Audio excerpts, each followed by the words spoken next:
Hello and welcome to Chuck's Diecast car and model reviews. Today we're going to be taking a look at this car. This one is sort of an unsung hero of a car for Porsche. This is the Porsche RS Spyder. This was a car that was actually built in the mid-2000s. I think it was built with the cooperation or at the behest of Porsche with Penske. And this one is made by Norev, as you can see, and is in 1/18 scale. I bought this car because I thought, first of all, I always thought that this was a gorgeous race car, and I did actually see this car race Miller Motorsports Park in Utah I believe in about 2005 or 2006, something like that. And I thought that this car was just so gorgeous when I saw it racing. It was racing out, with different classes of cars, of course, because this was an IMSA race. And when I saw it racing even against the diesel Audis that were out back then, I thought this was just a much cooler car because, one, the diesels, Audis, did not sound very good.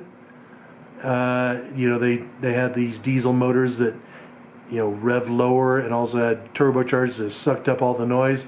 They almost sounded like some, like Mercedes sedan driving past you rather than a race car. These cars had a 3.4 liter V8, which was rather unusual for Porsche, and they sounded pretty awesome. This particular model is actually a model that's essentially just an outer shell. The engine doesn't open up. There's no opening panels at all in the car, but the livery I think is really cool. This red and yellow color scheme looks awesome. I love the script here, this RS Spyder script, and again, I always thought that this was just a great looking car. You can see here the IMSA sticker on the side showing that it raced in LMP2. It had some pretty great success. I think it won like the 12 Hours of Sebring. It might have even won Daytona, things like that. And so it was a heck of a race car.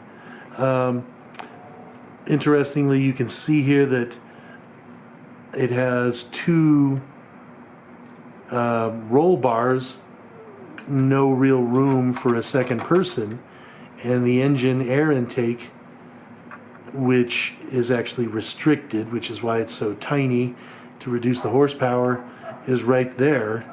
And there's the filler cap there too for the fuel, so that's kind of interesting as well. But you can see here that detail is very nice. This is an old model, so it has textured carbon fiber here in the front rather than decals or anything, but still looks pretty good.